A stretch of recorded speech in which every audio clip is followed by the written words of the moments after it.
हमनी के संस्कृति, हमनी के संस्कार सदा रहे हमनी के साथ। भारत के महान ग्रंथ और काव्य सब के संपूर्ण संकलन सब्सक्राइब करें तिलक।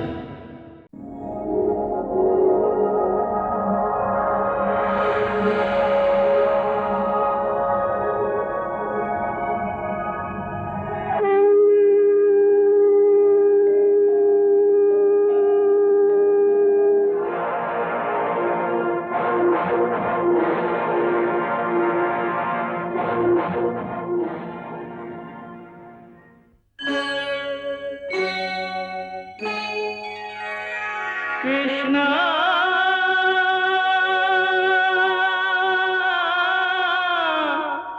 कृष्णा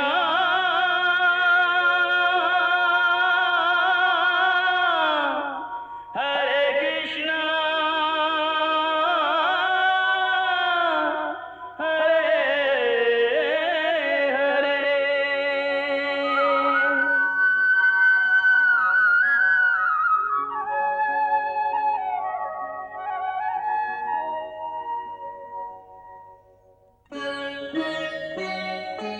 सच्चिदानन्दरूपाय विश्वोत्पत्त्यादिहेतवे तापत्रयविनाशाय श्रीकृष्णाय वयं नमः।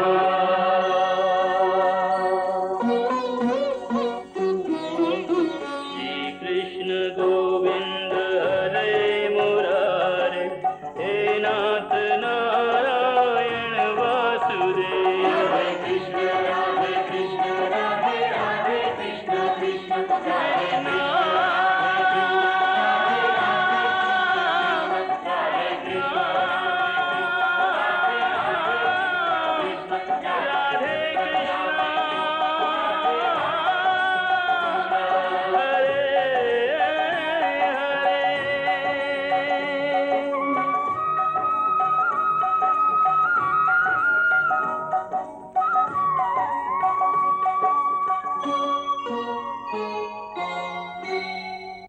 हे केशव, हम का करी?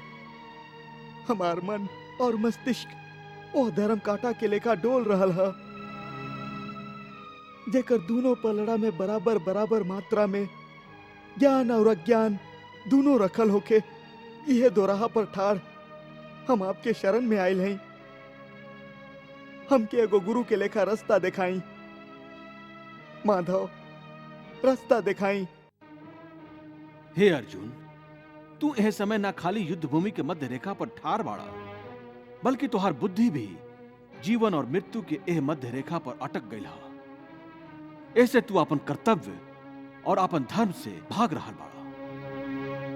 बाकी अपन कर्तव्य से ऐसे मुंह मोड़े से या यह युद्ध भूमि से विचलित होके से विधि के विधान ना बदल जाई। काहे कि विधाता के निर्णय अटल और अचूक हा।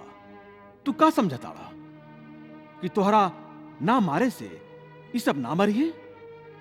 ना अर्जुन ना, तू इनका के ना मरबा तब वो ही मरी है। काहे कि इनकर प्रारब्ध में इनकर मृत्यु के समय, दिन और क्षण तब पहले से निश्चित कर दिया गया। वो विधान के अनुसार हम तो इनका के पहले ही मार चुकल हैं। तू तो खाली माध्यम मात्र बाड़ा। तोहरा माध्यम से हम इस सब के वध कल चाहत हैं। तू एकरा अपन कर्तव्य समझा या प्रारब्ध? तोहके तो इस सब के वध करही के हुई। हम का करी मधुसूदन? अपन मन के कैसे मारी? अपन भावना के अपन ही पैर के नीचे कैसे रौन डारी? बतावा मधुसूदन, हम का करी? हे पार्थ, धर्म के रास्ता से हटावे वाला भावना के त्याग करा। भावना के समुद्र में डोले के बदले तैरल सीखा। तू तो एगो कीर्तिमान पुरुष बाड़ा। अपन निर्बलता के ऐसन प्रदर्शन करके तू अपन कीर्ति के नष्ट मत करा। एगो वीर पुरुष खातिर ओकर कीर्ति के नष्ट भइल ओकर मृत्यु के समान है। ऐसे युद्ध करा पार्थ, युद्ध, और अपन कीर्ति, अपना कर्तव्य और अपना धर्म की रक्षा करा। अकीर्तिम चापि भूतानि कथयिष्यन्ति ते व्याम संभावितस्य चा कीर्तिर मरणाद अतिरिच्यते। ए धर्म युद्ध में यदि तू मारल भी गईला तो तोह के वीर गति प्राप्त हुई, तू मर के भी अमर कहिबा। ऐसे युद्ध करा। हतो वा प्राप्स्यसि स्वर्गम जित्वा वा भोक्ष्यसे महीम तस्माद उत्तिष्ठ कौन्तेय युद्धाय कृत निश्चय। हे वासुदेव, तू तो जाने ला कि हमके अपन मृत्यु के चिंता तिल भर भी नहीं खे। हे अर्जुन, हम जानत हैं कि तू यह युद्ध भूमि में अपन प्राण की आहुति देवे से जर को भी ना घबराइबा। तोहार हृदय के ई दुर्बलता खाली अपन बंधु बांधवन के आदर में हा, जे ये धर्म क्षेत्र में अतिथि बाड़न। तोह के अपन संबंधियन के मृत्यु के चिंता हा, बाकी तोहारी विचार तोहार अज्ञानता के खुला प्रतीक हा। तू ठीक कहता रा केशव। इस समय हमार बुद्धि अज्ञान के अन्हार में डूबल जा रहा है। धर्म का है, अधर्म का है, हम के एकर ज्ञान ना रहल। हम कर्म के एगो ऐसन दोराहा पर ठाड़ हई जहाँ से ही पता ना चल रहा है कि धर्म के मार्ग कौन सा है और अधर्म के मार्ग कौन सा। हम के अज्ञान के अन्हार से निकले के रास्ता दिखावा केशव, रास्ता दिखावा। हे पार्थ, हम तो के ए अज्ञान के अंधकार से बाहर निकालल चाहते हैं। ये अंधकार में अंधा के लेखा हाथ पैर मारे के बदले अपन दूर दृष्टि के एगो दिशा दा और देखा इस सृष्टि की ओरी। इस सृष्टि में जे जन्म लेवेला वो निश्चित रूप से मृत्यु के अधीन हो जाला। एकर अर्थ यह कि एह मृत्यु लोक के हर प्राणी, चाहे वो मनुष्य होके, पशु होके, पक्षी होके या फिर पेड़ पौधा होके, हर सांस लेवे वाला प्राणी अपना जन्म के साथ अपन मृत्यु साथ लेके ही आवेला। हर प्राणी के एक ना एक दिन निश्चित क्षण पर मरे के ही हा, मतलब अपन शरीर त्यागे के ही पड़ेला। ऐसे तू उनकर मरे के चिंता छोड़ के अपन कर्तव्य समझ के युद्ध करा।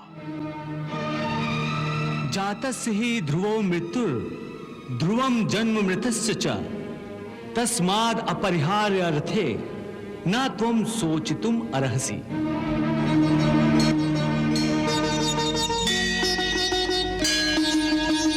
सब धर्मों के भेद भुला के तेरा शरणागत हो जा। मैं हर पाप से मुक्ति दूंगा, शोक न कर मेरी भक्ति में खो जा। शोक न कर मेरी भक्ति में खो जा। धर्म अधर्म के भेदों से न्यारे अमर है गीता के बोल सारे। हे नाथ नारायण वासुदेव श्री कृष्ण गोविंद हरे मुरारे। हे नाथ नारायण वासुदेव हितमात स्वामी सखा हमारे। हितमात स्वामी सखा हमारे। हे नाथ नारायण वासुदेव श्री कृष्ण गोविंद हरे मुरारे। हे नाथ नारायण वासुदेव। हरे कृष्ण कृष्ण कृष्ण कृष्ण हरे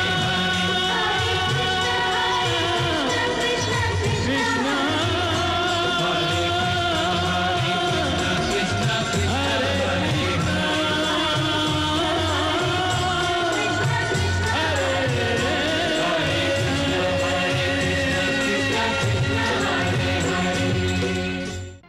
संजय, हमके बतावा कृष्ण का कह रहल बाड़न। हे अर्जुन, तू एह समय ना खाली युद्ध भूमि के मध्य रेखा पर ठार बाड़ा, बल्कि तुहार बुद्धि भी जीवन और मृत्यु के एह मध्य रेखा पर अटक गई हा। ऐसे तू अपन कर्तव्य और अपन धर्म से भाग रहल बाड़ा। बाकी अपन कर्तव्य से ऐसे मुंह मोड़े से या यह युद्ध भूमि से विचलित होके से विधि के विधान ना बदल जाई। काहे कि विधाता के निर्णय अटल और अचूक है। तू का समझता रहा कि तोहरा ना मारे से ये सब ना मरिए? ना अर्जुन ना, तू इनका के ना मरबा तब वो ही मरिए। काहे कि इनकर प्रारब्ध में इनकर मृत्यु के समय दिन और क्षण तब पहले से ही निश्चित कर दिया गई है। वो विधान के अनुसार हम तो इनका के पहले ही मार चुकल हैं। संजय, ये तक कृष्ण के कल्पना विलास है। कहा तारण कि हम तो इनका के पहले ही मार चुकल हैं। यदि इनका के पहले ही मार चुकल बाड़न तो युद्ध भूमि पर का कौरव योद्धा लोग के लाश खड़ा बा। हे पार्थ, हम तो के ए अज्ञान के अंधकार से बाहर निकालल चाहते हैं। ये अंधकार में अंधा के लेखा हाथ पैर मारे के बदले अपन दूर दृष्टि के एगो दिशा दा और देखा इस सृष्टि की ओरी। इस सृष्टि में जे जन्म लेवेला वो निश्चित रूप से मृत्यु के अधीन हो जाला।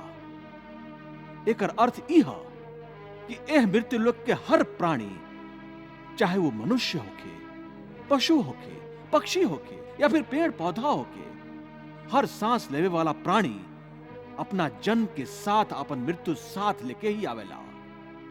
हर प्राणी के एक ना एक दिन निश्चित क्षण पर मरे के ही हा, मतलब अपन शरीर त्यागे के ही पड़ेला। ऐसे तू उनकर मरे के चिंता छोड़ के अपन कर्तव्य समझ के युद्ध करा। ये ठीक है कृष्णा कि उनकर प्रारब्ध में मरना लिखल है, बाकी ओकर माध्यम हम काहे बनी? यदि पितामह के मृत्यु के समय आ गई है तो वो जरूरे मरी हैं, बाकी हम अपन हाथ से उनका काहे मारी? तो स्वयं अपना हाथ से अपन भीष्म पितामह के निखल मारल चाहत। यह साँच हो माधव, हम अपन भीष्म पितामह के अपन हाथ से ना मार सकिले। तो ठीक है, मत मारा। बाकी पहले हमके ई तो बतावा कि के बाड़न तुहार भीष्म पितामह? कहवा बाड़न तुहार भीष्म पितामह? ई का पूछ रहल बाड़ा कि भीष्म पितामह कहवा बाड़न, के बाड़न? तो के दिखाई नहीं देत का? उ सामने ही ठाड़ बाड़न भीष्म पितामह। ऊ जे रथ पर ठाड़ बाड़न? हाँ उहे ता। बाकी ऊ जे रथ पर ठाड़ दिखाई दे रहल बाड़न ऊ तो खाली भीष्म पितामह के शरीर है। हम पूछत हैं असली भीष्म पितामह के बाड़न, कहवा बाड़न? हे कृष्णा, तोहार बात हमार समझ में ना आ रहल है। ऊ जे देखात बाड़न ऊ भीष्म पितामह नइखन, खाली शरीर है। एकर मतलब है कि भीष्म पितामह केहू और बाड़न? जरूर, यह तो कि हम समझावल चाहते हैं। देखा ध्यान से, देखा वो शरीर में जो प्रकाश है जकरा के आत्मा कहल जाला।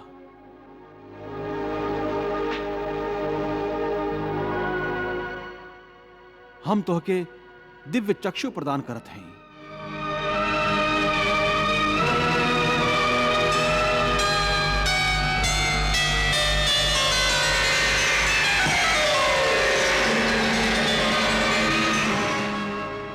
ई दिव्य चक्षु से देखा वो आत्मा के।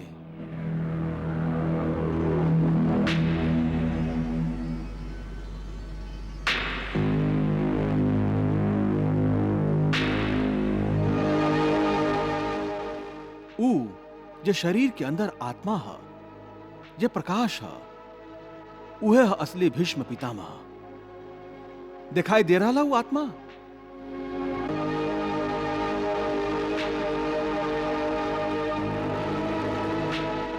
हाँ केशव, एगो प्रकाश रूपी आत्मा दिखाई दे रहल ह।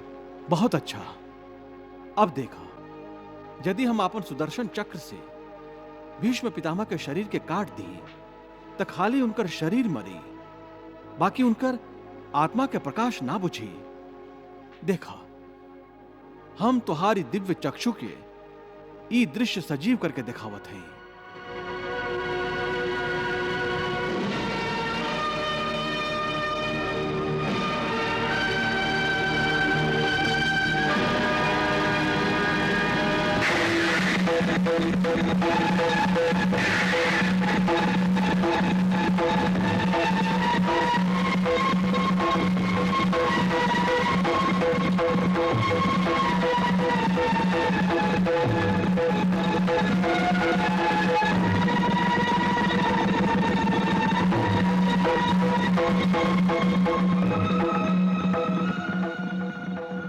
देख लेला अर्जुन, हमार सुदर्शन से खाली वो शरीर के नाश भइल हा, उनकर आत्मा के दिया अबैयो वही तरह जर रहा हा। का पितामह के वध युद्ध शुरू होने से पहले ही? संजय, कृष्ण ये युद्ध में शस्त्र ना धारण करे के वचन दिले रहन,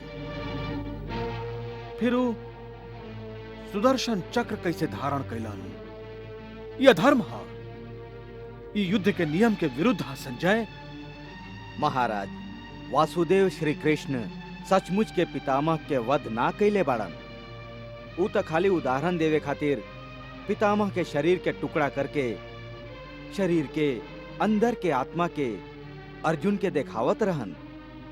ई तो वासुदेव श्री कृष्ण के लीला है। लीला ना संजय, माया कह माया। ये कृष्ण मायावी बाड़न, निसंदेह वो अर्जुन के भ्रमित कर रहल बाड़न, ओकरा सम्मोहित करके युद्ध करे खातिर विवश कर रहल बाड़न। हे कौनते, यह परम सत्य के अच्छा तरह से समझ ला कि विश्व में खाली शरीर नाशवान है, बाकी आत्मा अविनाशी है। शरीर के मरला पर आत्मा ना मरेला। आत्मा ना कबो जन्म लेवेला और ना कबो मरेला। वो अजन्मा, नित्य, सनातन और पुरातन है, जो शरीर के मारे पर भी ना मारल जाला। न हन्यते हन्यमाने शरीरे, न हन्यते हन्यमाने शरीरे। कृष्ण के तत्व ज्ञान सुने में बहुत अच्छा लागेला। हाँ महाराज, ऐसन लागता जैसे कान में अमृत टपकत होखे। वहां के श्रीमुख से निकले वाला हर एक शब्द हीरा मोती में तौले योग्य बा। और श्री कृष्ण ज्ञान के ई भंडार इतना उदारता से लुटा रहल बाड़न कि ओकरा समेटे वालन के झोली छोट पड़ जाई। वाह संजय, तुहार मन तो अर्जुन से पहले ही कृष्ण के लच्छेदार बात में उलझ गईल है। अरे कृष्ण बहुते चतुर बाड़न, वो जाने लन कि अर्जुन के इतना आसानी से कोनो जाल में ना फंसावल जा सकेला। ऐसे वो धीरे धीरे जाल फैला के गूढ़ बात के मोती फैला रहल बाड़न। जैसे ई मोतियन के चुने के लालच में अर्जुन के जाल दिखाई ना देवे और वो एमे फंस जाए। बाकी महाराज, श्री कृष्ण आपन ही मित्र अर्जुन के कोनो जाल में काहे फंसावल चाहिए? संजय, तू बड़ा भोला बाड़ा, जे कृष्ण के अर्जुन के मित्र समझाताड़ा। भला राजनीति में केहू केकरो मित्र होखेला? सब आपन आपन स्वार्थ के मित्र होखेलन। बाकी महाराज, हमार समझ में ई नहीं खे आवत कि ये युद्ध में श्री कृष्ण के का राजनीति है। तू ना समझबा, हम बतावत हैं। एक ओरी कृष्ण के सेना कौरवन के संगे है और दूसरा ओरी स्वयं कृष्ण पांडव लोगन के संगे बाड़न। अब चाहे जीत कौरवन के होखे या पांडवन के, दोनों तरफ कृष्ण के ही चांदी है। काहे कि जे भी जीती वो यह समझी कि वो ई लड़ाई कृष्ण के सहायता से ही जीतल है। क्षमा करी महाराज, यदि आपके कहे के अर्थ ई है कि यह युद्ध में श्री कृष्ण के कोनो राजनीतिक लाभ है, तब फिर कौरव और पांडव के बीच समझौता करावे खातिर शांति दूत बन के काहे आयल रही? युद्ध रोके खातिर वहां के इतना प्रयास काहे कैली? शांति के प्रयास तो बस झूठ रहे, मुख में राम राम और बगल में छुरी वाली बात रहे। यदि कृष्ण शांति ही चाहेलन तो ए समय जब अर्जुन युद्ध करे खातिर तैयार नहीं खे तो ओकरा हथियार उठावे खातिर काहे उकसा रहल बाड़न? ये कृष्ण शांति दूत नहीं खान बल्कि एगो कुटिल राजनीतिज्ञ बाड़न। उनकर दार्शनिक बात पर मत जा, उनकर चाल देखा कि उ ए युद्ध में कौरव और पांडव दोनों के शक्ति के विनाश कल चाहेलन, जैसे एकरा बाद भारत के एक छत्र सम्राट बन जास। कृष्णा